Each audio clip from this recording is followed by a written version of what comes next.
Souls connect audio books सुनने वाले सभी प्रिय बहनों और भाइयों को मेरा हृदयपूर्ण प्रणाम। हम पढ़ रहे हैं पुस्तक क्रोध से प्रेम की ओर। आज हम पढ़ेंगे इस पुस्तक के अध्याय 8 के भाग 2 को। तो चलिए आप और हम मिलकर भाग 2 को पढ़ना प्रारंभ करते हैं। निष्पक्षता हमारी प्रवृत्ति है। We are hard wired for fairness. प्राचीन काल के दार्शनिकों की नज़र में क्रोध इच्छा से जुड़ा उन्माद था, जो अक्सर बदले की भावना से आता था, खासकर तब जब किसी व्यक्ति को लगता था कि उसके साथ कुछ गलत हुआ है या पक्षपात हुआ है। मुझे यकीन है कि हम सभी को ऐसा वक्त याद होगा जब हमने न्याय संगत क्रोध को महसूस किया था। उसकी हिम्मत कैसे हुई कि वह इस तरह की बात करे या व्यवहार करे। आधुनिक मनोविज्ञान इससे सहमत है। हम मानते हैं कि कोई नियम तोड़ा गया है। अपने या औरों के बारे में राय कायम करते वक्त सही गलत या अच्छा बुरा जैसे द्वंद्वों का असर दिखने लगता है। इसमें मेरे लिए और एक शिक्षा है, क्योंकि कई बार अचानक से ही खुद के बारे में राय कायम करने वाले उठते विचारों के प्रति अब मैं बहुत ही सचेत रहती हूँ। अगर इस विश्लेषण को माना जाए तो क्रोध अन्याय की उत्पत्ति है। अन्याय के साथ खतरे या भविष्य में हो सकने वाली हानि का आभास भी होता है, और फिर क्रोध व भय एक दूसरे में मिल जाते हैं। हाल ही में तंत्रिका वैज्ञानिकों यानी न्यूरोसाइंटिस्ट्स ने सुझाया है कि हम मनुष्य न्याय के लिए पूर्वाग्रही होते हैं और इसलिए अन्याय का आभास होते ही उसका सक्रिय विरोध करते हैं। यह एक दिलचस्प दृष्टिकोण है और मानव जाति का एक सकारात्मक पहलू दर्शाता है कि हम स्वाभाविक रूप से सामाजिक प्राणी हैं। मेरी पसंदीदा क्रोध युक्तियाँ, माई फेवरेट एंगर स्ट्रेटजीज। चाहे हम क्रोध को एक बुनियादी भावना माने या दूसरों से प्राप्त की गई भावना, लेकिन यह देखना बहुत महत्वपूर्ण है कि अपने रोज़मर्रा के जीवन में हम इससे कैसे जूझते हैं। इसके लिए एक व्यवहारिक दृष्टिकोण आवश्यक है। यहाँ मैं कुछ ऐसी युक्तियों का उल्लेख कर रही हूँ जो मेरे लिए बहुत ही कारगर सिद्ध हुई हैं। सहज करुणा। करुणा औरों के लिए और खासकर स्वयं के लिए। खुद के प्रति करुणा महसूस करना एक सतत प्रयास है, जब तक कि यह एक सहज और आसान प्रक्रिया ना बन जाए। जब मैं क्रोधित होने लगती हूँ, चाहे वह किसी कारणवश हो या अनायास, तब मैं कुछ पल का विराम लेकर यह जानने की कोशिश करती हूँ कि इस समय क्या ज़रूरी है। पूरे दिल से यह जानने की कोशिश करना या सिर्फ विराम लेना भी काफ़ी फ़ायदेमंद होता है। यह कॉग्निटिव बिहेवियरल थेरेपी की तकनीकों जैसे स्वनियंत्रण यानी सेल्फ मॉनिटरिंग, स्व के प्रति जागरूकता यानी सेल्फ अवेयरनेस, संज्ञानात्मक दुराव यानी कॉग्निटिव डिस्टेंसिंग और मुलतवी करना यानी पोस्टपोनमेंट यानी प्रतिक्रिया देने से पहले क्रोध के कम होने का इंतज़ार करना, जैसे गुब्बारे से हवा का निकलना, एक आवश्यक भाग है। श्वसन के अभ्यास इसमें सहायक होते हैं एवं मुझे एक संतुलित अवस्था में आने में मदद करते हैं और लड़ो या भागो यानी फाइट और फ्लाइट की प्रतिक्रिया से बचाते हैं। प्रतिक्रिया देने से पहले क्रोध के कम होने का इंतज़ार यानी मुलतवी करना यानी पोस्टपोनमेंट करने के सिद्धांत का इजाद पाइथागोरियंस ने किया था।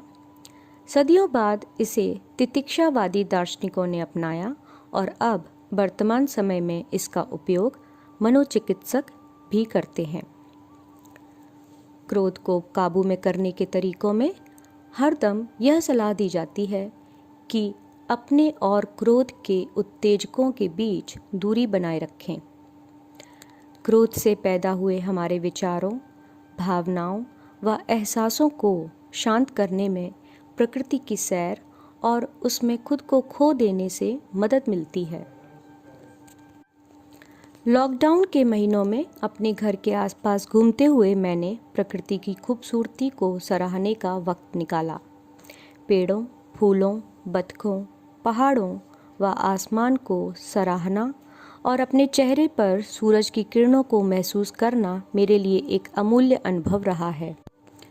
महामारी के दौरान मैं हार्टफुल कम्युनिकेशन और नॉन वायलेंट कम्युनिकेशन यानी NVC की ट्रेनिंग लेने लगी और तब स्वाभाविक करुणा तथा स्वयं को व अन्य लोगों को स्वीकारने की जो बातें मैंने पहले कही हैं उन्हें समझने में मुझे बहुत मदद मिली।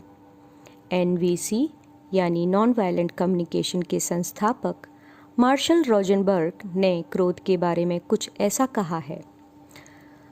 अगर हम अपने क्रोध को पूरी तरह से प्रकट करना चाहते हैं तो हमें सबसे पहले सामने वाले को खुद के क्रोध की जिम्मेदारी से अलग करना पड़ेगा। मतलब खुद की भावनाओं, ज़रूरतों और आकांक्षाओं की पूरी जिम्मेदारी लेना और दूसरों को दोष देने से बचना। NVC में एक कहावत है, गेट क्यूरियस नॉट फ्यूरियस, यानी जिज्ञासु बनो, क्रोधित नहीं। यह हमारी चेतना में बदलाव लाने का आमंत्रण है ताकि हम संवेदना और करुणा का नित्य उपयोग करें व खुद को औरों में देख सकें, मुझे और उन्हें नहीं, सिर्फ हमें। मैं अपने भीतर मौलिक स्वीकृति, समानुभूति और करुणा के भावों को विकसित करने की आकांक्षा रखती हूँ, लेकिन यह कार्य अभी प्रगति पर है। एक अंदरूनी परिवर्तन ज़रूर है और शायद इसे मेरे रवैये में परिवर्तन भी कह सकते हैं। अब मैं क्रोध से भयभीत नहीं होती, बल्कि उसे स्वीकारने लगी हूँ। क्रोध हमारे जीवन का हिस्सा है और मुझे किसी भी समय या बात पर क्रोध आ सकता है, शायद हर दिन ही आ जाए। लेकिन अगर मैं इसे आगंतुक या संदेशवाहक के रूप में देखती हूँ तो मैं इससे निपट सकती हूँ, इससे कुछ सीख सकती हूँ और अपने विकास में इसका उपयोग कर सकती हूँ, बजाय इसके कि उसे हानि पहुँचाने दूँ। यह मुझे समझने में मदद करता है कि मुझे स्वयं को किस दिशा में विकसित करना है ताकि मैं खुद को व दूसरों को और अधिक प्रेम व संवेदना दे सकूं। संक्षेप में, यह ज़रूरी नहीं है कि क्रोध हमारा शत्रु हो। हम उससे दोस्ती कर सकते हैं और समझदारी से उसका उपयोग यह जानने के लिए कर सकते हैं कि क्या गलत हुआ और किस जगह बदलाव की आवश्यकता है, ताकि हम और अधिक प्रेममय इंसान बन सकें। अध्याय 8 के अंत में सार रूप में रूबी के सुझाव हैं। क्रोध क्रिया को जन्म देता है। यह तब समस्या बन जाता है जब हमारी पूर्व निर्धारित प्रतिक्रिया हानिकारक होती है, ना कि कुछ सकारात्मक कार्य करने का संकेत। दबा हुआ क्रोध विषैला प्रकोप बन सकता है, जबकि अनुकूलन से क्रोध परिवर्तन का उत्प्रेरक बन सकता है। आप सिर्फ अपने आप को और अपनी प्रतिक्रियाओं को बदल सकते हैं। न्यूरोवैज्ञानिकों का मानना है कि हम न्याय के लिए पूर्वाग्रह से ग्रस्त हैं और अन्याय का प्रतिरोध करते हैं। क्रोध को एक संदेशवाहक या आगंतुक की तरह देखें। सामने वाले को आप अपने क्रोध की जिम्मेदारी से मुक्त करें, अपनी जागरूकता को परिवर्तित करें। कुछ अभ्यास। 1. जब अपने भीतर क्रोध को उमड़ता हुआ पाएं तो खुद से पूछें, तुम क्यों आए हो और मुझे तुमसे क्या सीखना है। 2. सिंपैथेटिक नर्वस सिस्टम के लड़ो या भागो यानी फाइट और फ्लाइट वाली प्रतिक्रिया से बचने के लिए श्वसन अभ्यासों यानी ब्रीदिंग एक्सरसाइज की मदद लें। 3. अपने और क्रोध के उत्तेजक के बीच दूरी बनाएं। 4. स्वयं को केंद्रित करने के लिए प्रकृति के करीब रहें। 5. मौलिक करुणा और खासकर खुद के प्रति करुणा का अभ्यास करें। पूछें, इस क्षण में क्या आवश्यक है। और 6. कोई भी प्रतिक्रिया दिखाने से पहले क्रोध के कम होने का इंतज़ार करें। अध्याय 8 को हम यहीं समाप्त करते हैं। अगले अध्याय को लेकर हम आप सबके समक्ष शीघ्र ही प्रस्तुत होंगे। तब तक के लिए आप सभी का हृदयपूर्वक धन्यवाद एवं आभार। कृपया इस चैनल को सब्सक्राइब करें, इसे लाइक करें, ज़्यादा से ज़्यादा शेयर करें और नई नोटिफिकेशन के लिए बेल आइकन को प्रेस करें तथा अपने सुझाव कमेंट सेक्शन में भेजें। बहुत बहुत धन्यवाद।